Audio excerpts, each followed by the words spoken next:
Welcome to Crenshaw Storytime, American Folktales from the collection of the Library of Congress.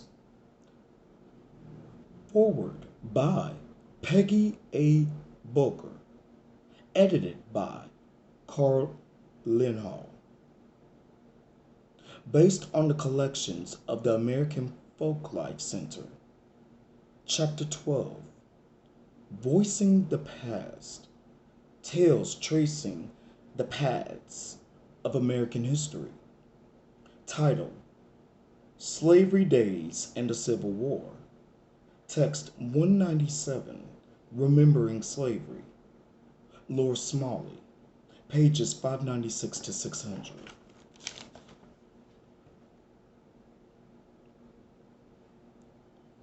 Of all the spoken word recordings housed in the Library of Congress, none are more famous or more justly famous than the ex-slave narratives, interviews conducted with former slaves in the 1930s and early 1940s.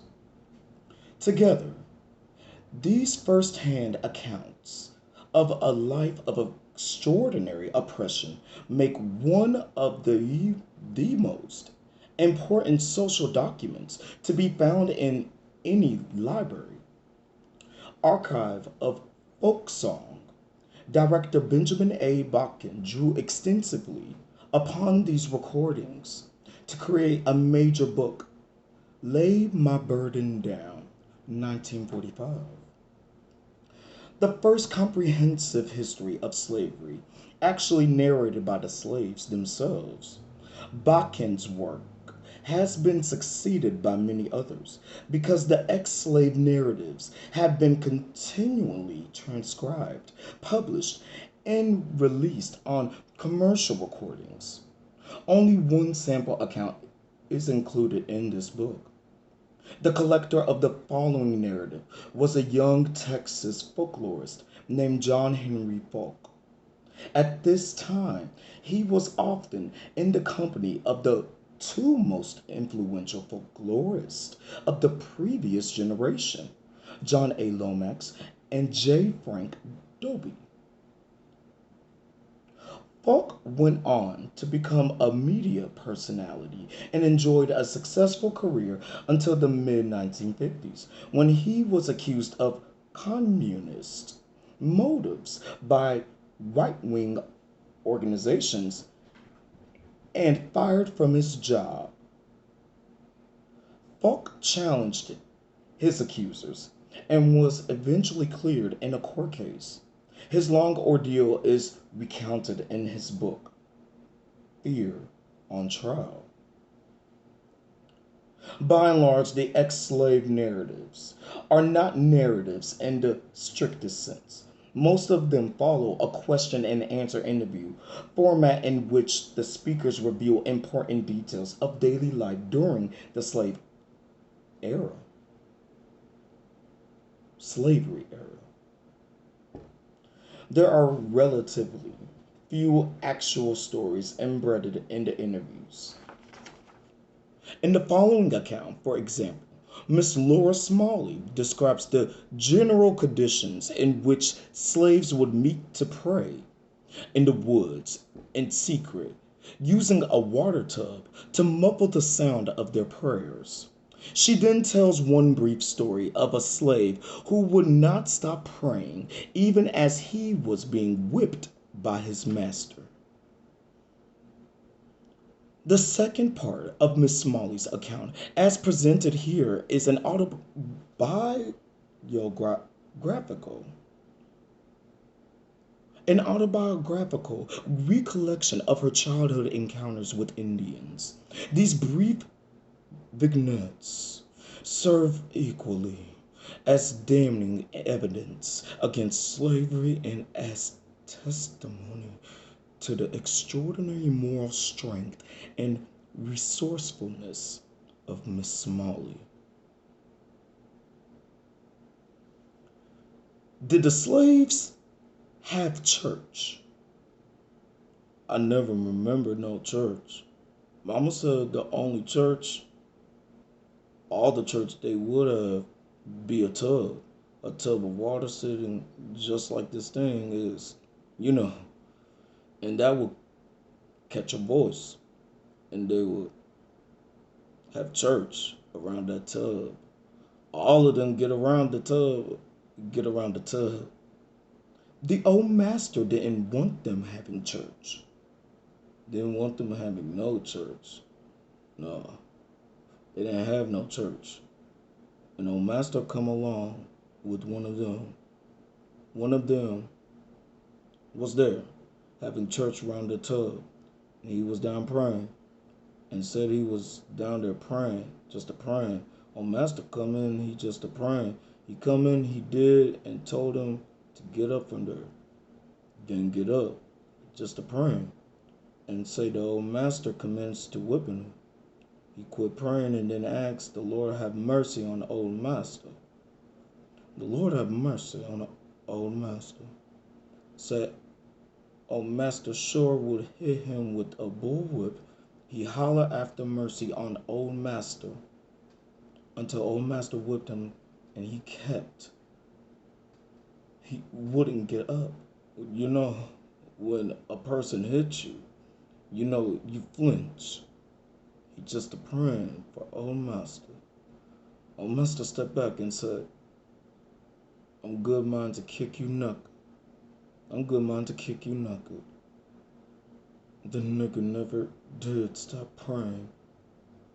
You know, he had to go off and leave him praying. He had to go off and leave him praying because he wouldn't stop. Well, that was through the Lord, you know.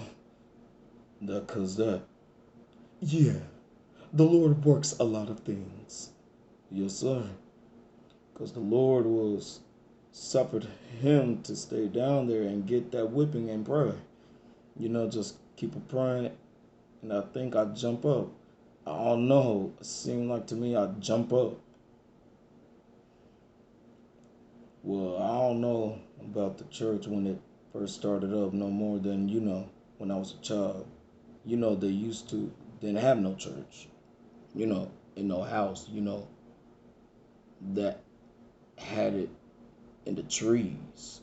And I don't know, you know, the cause of churches and when they started. But I know when mama and them used to go to the church with all the trees, you know, under the trees. They have no church houses. Much then, just like, you know, you get a big old tree and clean it all out from one end and make it a dry stalk down, you know, and make benches on it. You know, that's where we have church. What kind of songs did they sing? Do you remember the names? No, I couldn't. I can't read. I don't remember the songs, but they didn't sing songs like they sing now. You know, they sing them old songs about amazing grace, how sweet the sound, and all like that. But you know, I can't recollect all of them.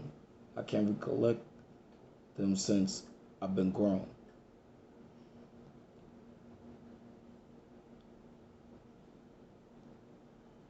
All the Indians I ever seed, it was over. It was here. And they wasn't wild. I used to hear Mama talk about 'em. When she was a child, she said that one morning she went out to the old mistress. She was big enough, you know, to handle water. And say when she got to the door to open the door, the stars was falling. Now when stars was falling that morning and said she didn't know, said old mistress looked out and said, don't you go out there, she says. Stars, she said. She just went like meat frying, you know. The whole earth would just lit up, you know. Said it was just going like meat frying. Pew, pew, pew, pew. Just before day. When she went to go out to excuse me. When she went to go to the water, to the spring, after the stars fell, When they quit falling, it was daylight. And says she met some angel, Indians, down there. You know, they pack water from a spring, she said. And says she met some wild Indians. And they had old Monsieur's cook had give her a piece of bread. And they had old Mrs. Cook had give her a piece of bread. And they give her the bread, the beads. And they give her beads. You know, give her some beads, you know. And took the bead.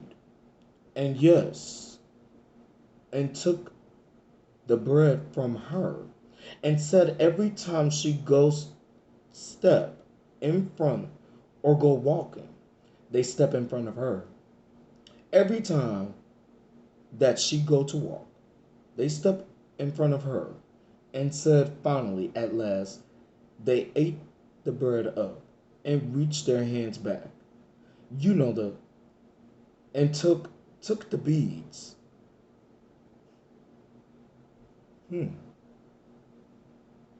Away from her. And said they was wild. Took it away from her. And says she went back to the house crying. Went back to the house crying. She says she told she had met some people and took her bread and gave her some beads and then took her beads away from her. I've seen some of them when I was a child. I don't know whether them was the Indians or not then. You see, when I was a child, they go in droves, just in droves, and come in the house and take what they wanted, something to eat like that. They never take nothing but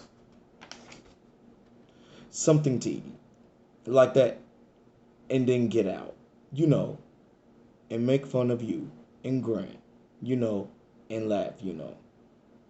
Oh, is that right? Yes, sir. Laugh, take, go and take. If they offer their hand, you know, for it, and made the motion, you just as well go get it to them or let them. Because they go in there and get that stuff. Mama had her an old chicken once. Great big old chicken.